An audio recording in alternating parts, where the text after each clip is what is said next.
So in the previous few lectures, I talked about how the finite element method is sort of conceptually situated. So there are two big ideas.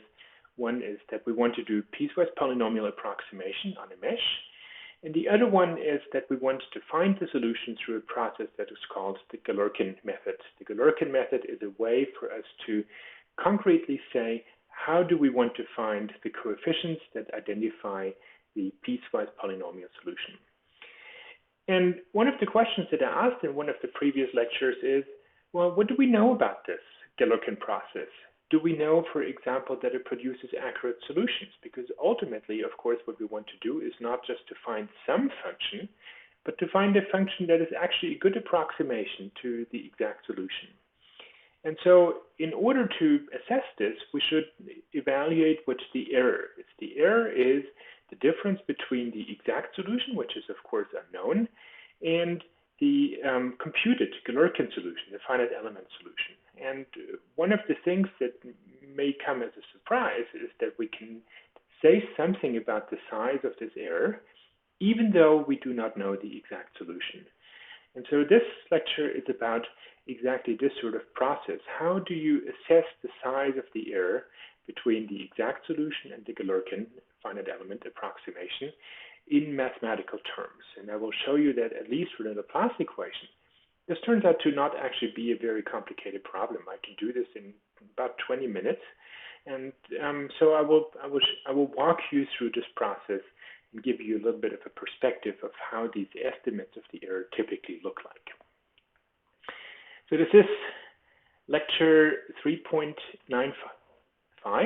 error estimates for the Laplace equation. And let me talk about simply where we come from and then how we formulate this problem.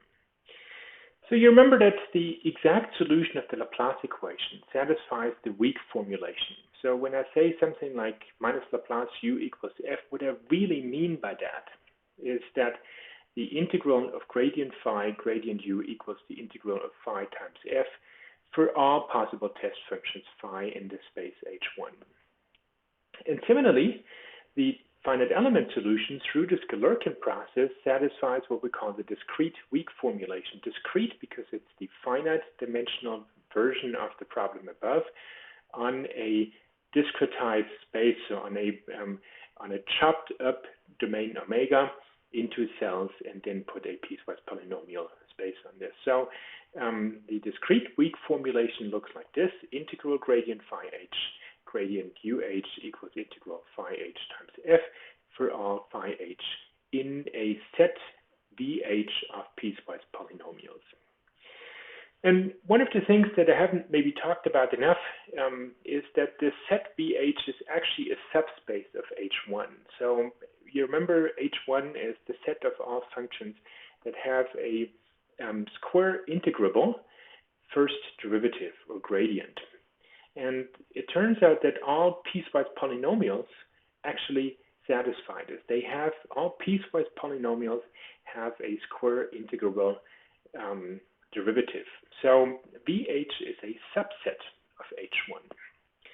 So this defines the exact solution, and this defines the discrete solution, the finite element solution.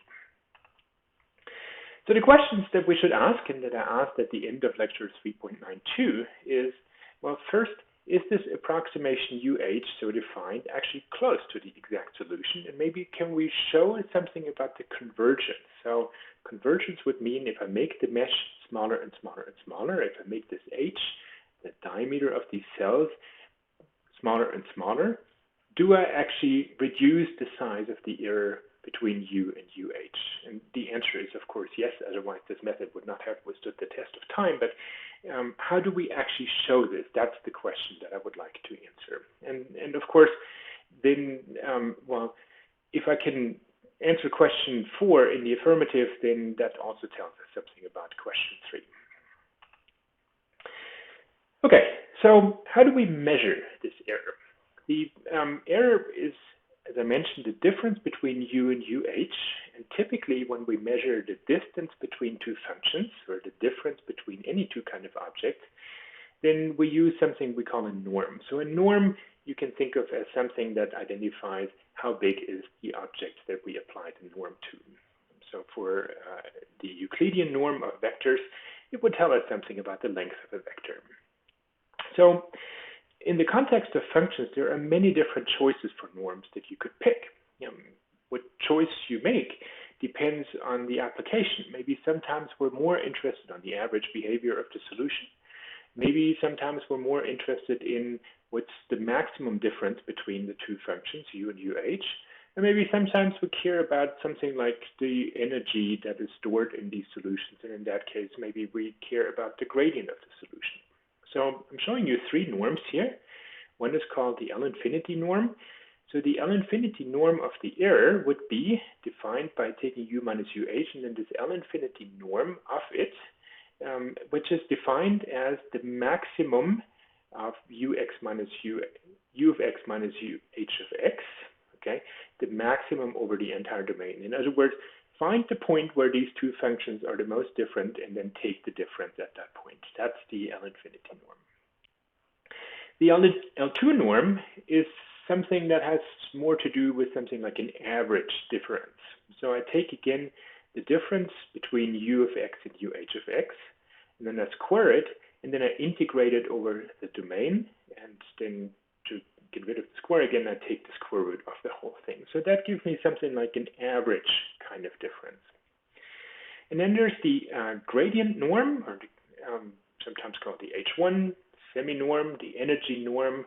Any of these terms are used in this context, and that measures the average, or something like the average difference between the gradient of u and uh. So it's the gradient of u minus the gradient of uh, absolute value squared, integrated over the domain, and at the end I'm going to take the square root. So all three of these are used in practice, and for some of those it's going to be easier to show certain results. For others it is going to be more complicated. Which one you care about is often dictated by the application that you're looking at. But so what I'm going to show you fundamentally is how to derive error estimates for the Laplace equation, principally in the gradient error norm. That turns out to be the easiest one for the Laplace equation. So before I go there, I would like to talk about two different kinds of error estimates that one can come up with. So the first ones are called a priori error estimates. And a priori is Latin and stands for before. So it is something that I can do. I can derive an estimate for the size of the error before I even compute the solution. I do not actually have to have the computed solution. This is what people have been doing since the 1950s and 60s. So there's a long history to this. That's the 1950s and 1960s. And they typically have the following form. So I'm looking at the difference between u and uh in some kind of norm, again, whatever that norm happens to be, and I divide by some possibly different norm of the exact solution. So this gives me something like a relative size of an error. And what I would like to prove is that that is less than or equal some constant that possibly depends on the polynomial degree, times the mesh size, that's the diameter of these cells, to some power alpha that might also depend on p. So that's the sort of right-hand side that I seek, that I would love to prove.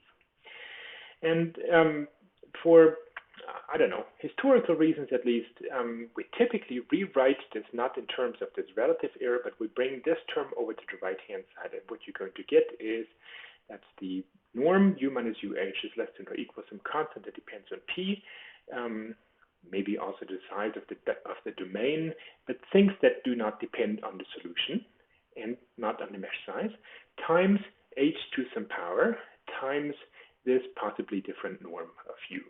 Okay, but the way you should think about it is really it's the relative error. So this sort of statement that we have here provides a guarantee for convergence as long as I can show that this alpha of p, this exponent there, is positive.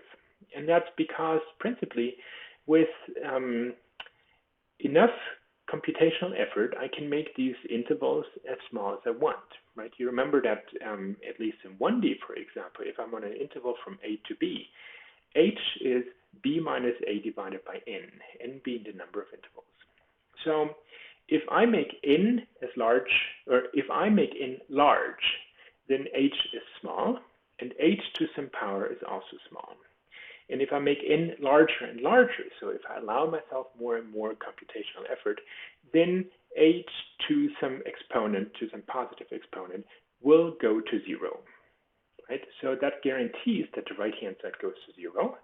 And because on the left-hand side I have something that is necessarily 0 or positive, that also means that the norm of the error also goes to 0. And so in other words, UH converges to U. I can make that difference as small as I want. The problem with this statement is that it tells me a priori, yes, the finite element solution is going to converge to the exact solution, but it does not actually tell me anything about the absolute level of error. So if I'm an engineer and my goal is to design a bridge and do the computations for this bridge, and maybe show that the bridge is well designed, then one of the things that I would like to do is, well, hand the drawings for this bridge over to, I don't know, the road authority of Colorado, and put a signature at the bottom that says, I guarantee that this bridge will actually work because I have done the computations and I know that the error in these computations is less than, I don't know, 0.5%, and as a consequence, I have confidence in these computations. I may not know what the exact solution U is for, let's say, the deformation of this bridge as the truck drives over it, but I have computed UH, and I know that the error is less than 0.5%. And so I'm good.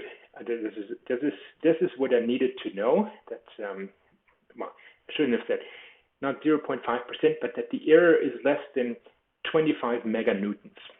Okay, so something on the right-hand side of this difference here.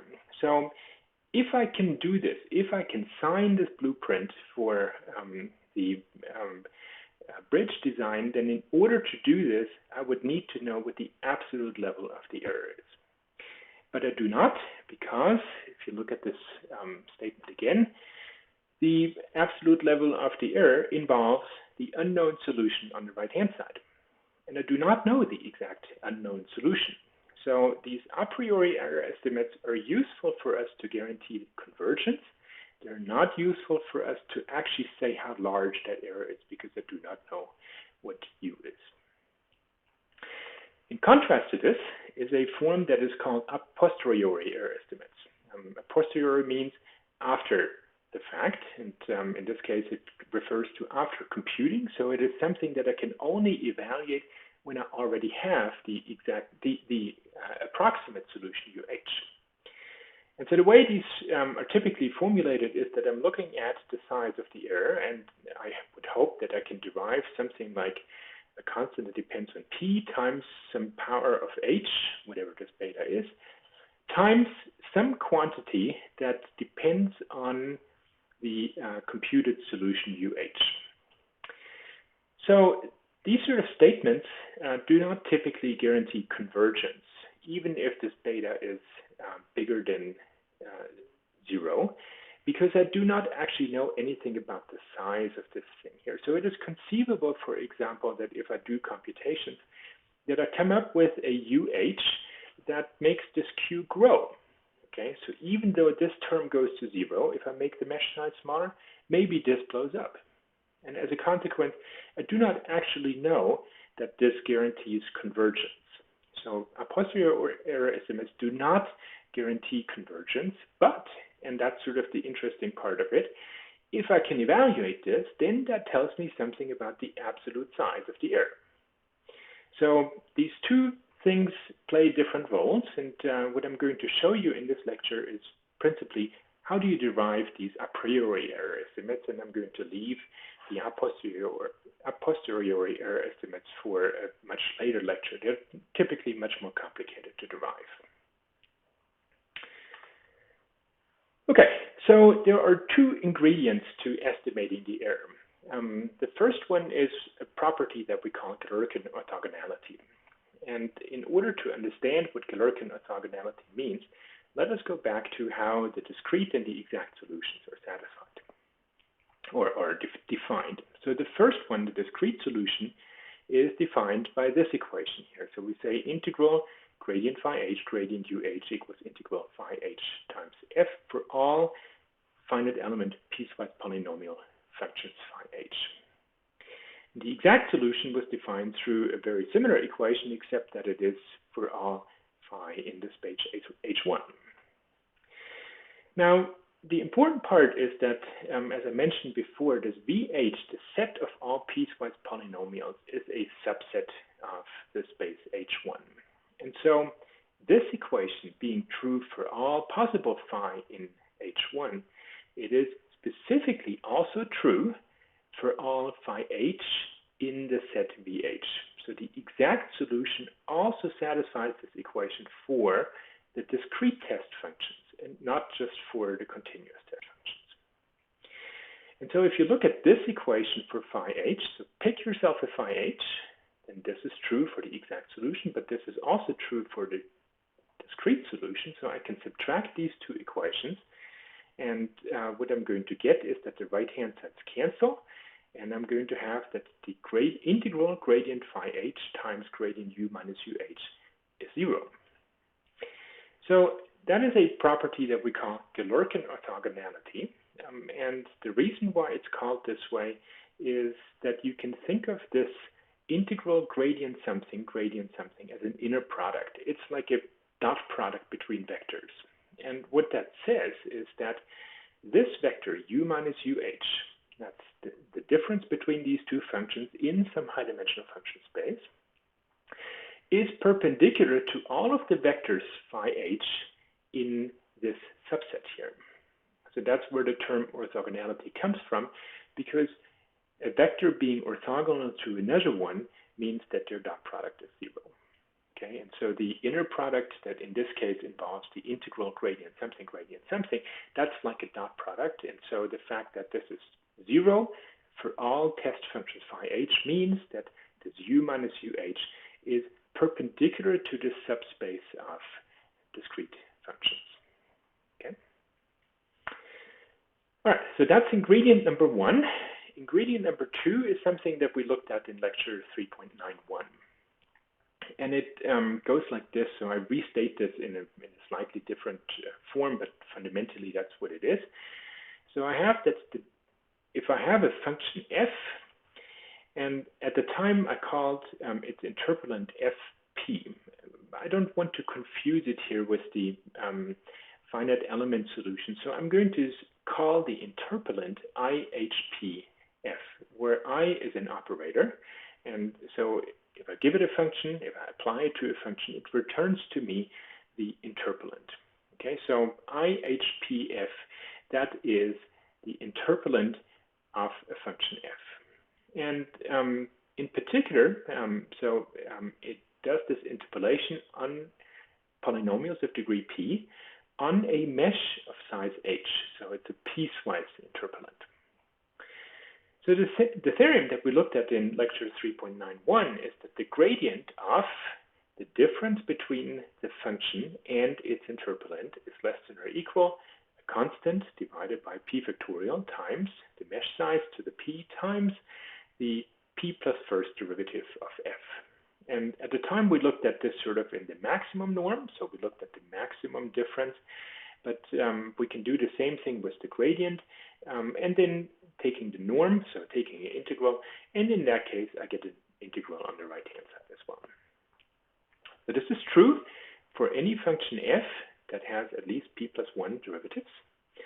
And so I will use this later on to derive the error estimates not just for the interpolant, but also for the finite element solution. So this process of finding the error in the finite element solution typically starts like this. So for the Laplace equation at least, I am interested, for example, in the L2 norm of the difference of u minus uh and the gradient applied to it. So it's the difference of the gradient of u and gradient of uh. And so if I write this as a square, so if you go back to the definition of this norm, it was always the integral, so the square of the norm was the integral of this thing here squared. And I can write that also as integral of the thing itself times itself. Okay, so that's exactly the same thing. So let me write it like this. And then I'm going to add a 0. And the 0 was what I got out of Galerkin orthogonality, namely that gradient u minus uh times gradient phi h and integrated over the domain is 0. That was the statement of Galerkin orthogonality. And it was true for every function phi h that is a piecewise polynomial. So if it's true for every piecewise polynomial, then I can pick a particularly convenient one as well. And the one that I'm going to choose is the difference between the discrete solution, the one that I compute, minus the interpolant of the exact solution. Now, of course, I don't know the interpolant of the exact solution, right? But at least for the purposes of the mathematical analysis, I can pretend that I know u. I can interpolate it onto the mesh. So that would be the interpolating polynomial, piecewise polynomial of degree p, okay? And so I'm going to choose this particular phi h and put that in here, and that is allowed because this is a piecewise polynomial, and this is a piecewise polynomial, so it is in VH, okay? And this was true for all phi h in the space VH. So if I do this, if I plug this in here and I reshuffle these terms, then I'm going to get that the square of the error, the gradient of the error, turns out to be, so the UH here cancels this UH, and this one here takes the role of this, so I get that this is the gradient of U minus IHPU, so the gradient of U minus its interpolant, times the gradient of U minus the finite element solution. And so then all I need to do is apply the Cauchy-Schwarz inequality. The Cauchy-Schwarz inequality says that the dot product between two vectors is less than or equal to the norm of one vector times the norm of the other vector. Okay, it's true for vectors. It is also true for functions. And so if I apply this, then I get that this thing here equals this is less than or equal to the norm of the thing on the left times the norm on the thing on the right. So I get the norm of the gradient u minus IHPU times the norm of the gradient of u minus UH. And that's already a very convenient statement because the thing that I have here in this term here is equals to what I have here, except that on the left-hand side I have the square. But so what I can do is I can divide by this, and then I have the following statement, namely that the finite element error here, the norm of the gradient of u minus UH is less than or equal than the norm of the gradient of u minus the interpolant of u. And that's already very convenient because I've thought about before the error in the interpolation. Okay, so that's something that I can use in the next step. Before I go there, I would like to point out that this is something that we typically call a best approximation estimate. So we say that the finite element error is bounded by the bounded by the interpolant. It turns out that the interpolant is sort of asymptotically the best function that you can use to approximate any other function. So it's the best approximation. And what this statement here says is that the finite element error is at least as good as the interpolant. Okay, so it is typically not, it does not have a better convergence rate in terms of H, but it's also not worse.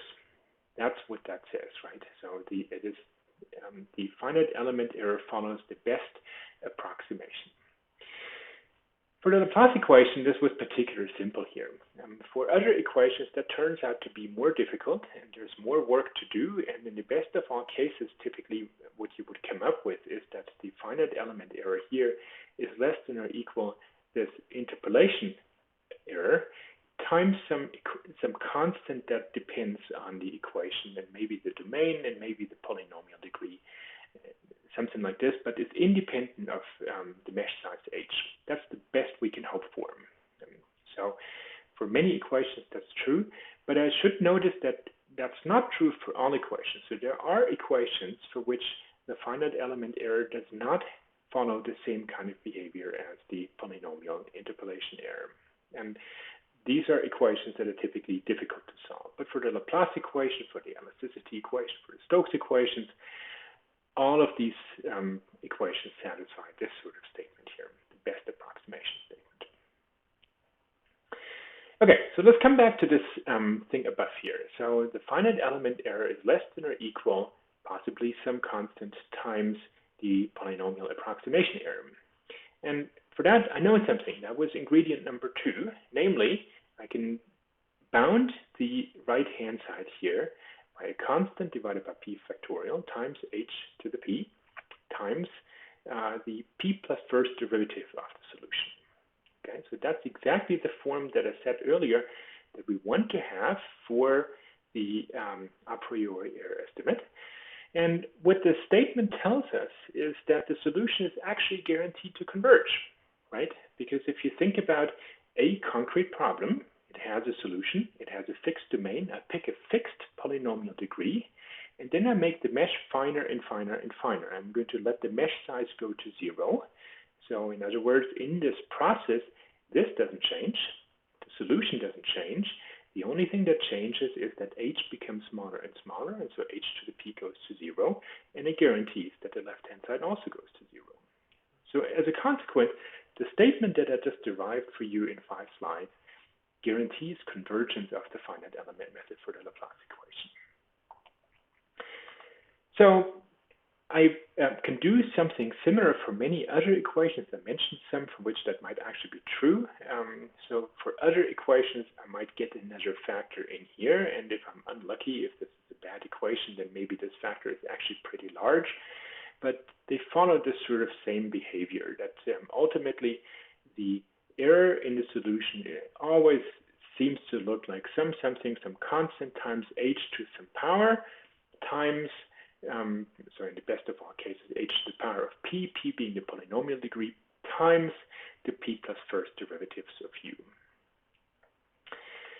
Now, I showed you how this works for the gradient error, so for the L2 norm of the gradient of u minus uh. Sometimes I'm not interested in this. Sometimes I might be interested in something like the average behavior of the error, so the L2 norm of u minus uh.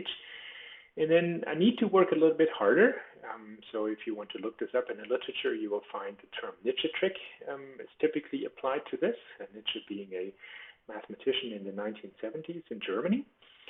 So with this trick, what you ultimately end up with is that the L2 norm of the error is bounded by, again, some constant, maybe it's a C prime, it's a different constant than before, times h to the p plus 1. So if you compare this to up here, I gain a power of convergence, okay, times still the same thing on the right-hand side.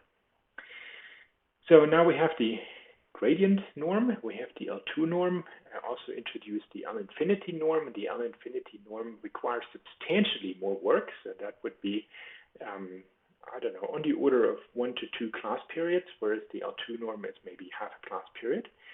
So for the L infinity norm, I get a result like this. So that's the maximum difference between u and uh. There's again a constant, it's again a different constant, times, and if I have a polynomial degree of 2 or higher, then typically I would get the same convergence rate h to the p plus 1 as I have for the L2 norm, times, again, the same term here that tells me something about the size of the solution so that I can divide this over here and get something like a relative error.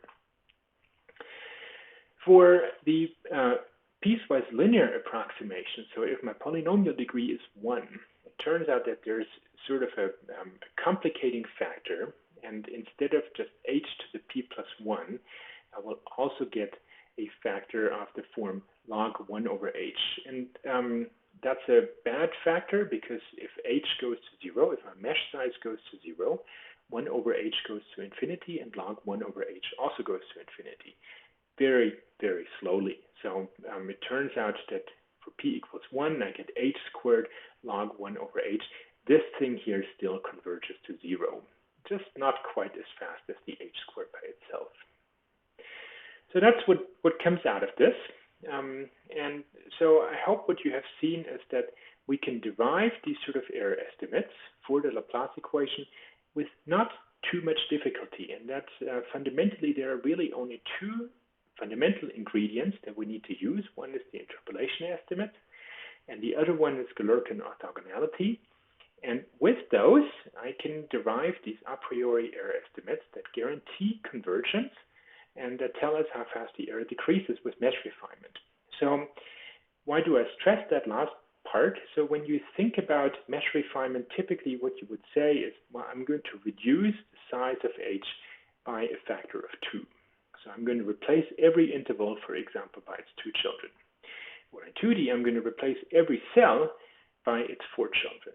So I make H smaller by a factor of 2.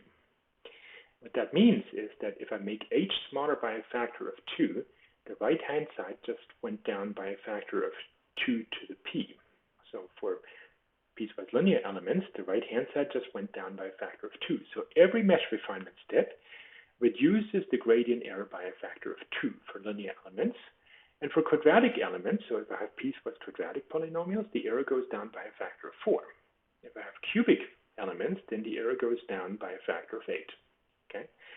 And for the L2 norm, for the average error, even for linear elements, the error goes down by a factor of 4 every time I double the number of elements. So that's sort of the way you should read these sort of estimates. So I think you've seen the general approach with which we use mathematics to derive error estimates that guarantee for us that the error converges, right? So what we wanted to achieve is a statement that says the error is only so large, and in particular, every time I refine the mesh, this is how quickly it goes down to 0. That's what guarantees that UH ultimately ends up at U if only I put enough effort. So that's sort of the fundamental approach that I need to use for error estimation. And then, like I said, if you want to know something about the absolute size of the error, well, then you need to go to the a posteriori error estimates that are substantially more complicated to derive, but they are very useful for a number of other applications as well.